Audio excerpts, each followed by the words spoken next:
Hi, it's me again with Corel Draw Tips and Tricks, and if you haven't watched the first video of this, you might not understand. But I'm using the lens effect, and I never had noticed it before, but it's putting a white background into the lens effect.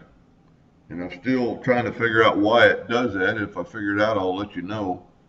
But one of my subscribers made a suggestion, and I can't quite understand what he's talking about, but meantime, until I figure that out, I figured out another way.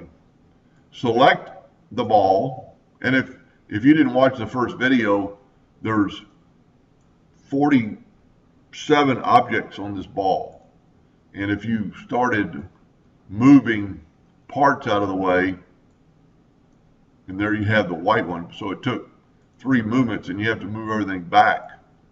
So I never had thought about it, but it came to mind. Go to Dockers or Windows Dockers Object Manager, and everything you have selected will be selected in blue. Everything on the page is also there, but the things you selected are in blue. Well, there's our problem right there. There's a white curve. So just unselect it, select it, right click, delete, and that got rid of all the white background. Anyway, I hope that helped a little bit. Thank you for watching.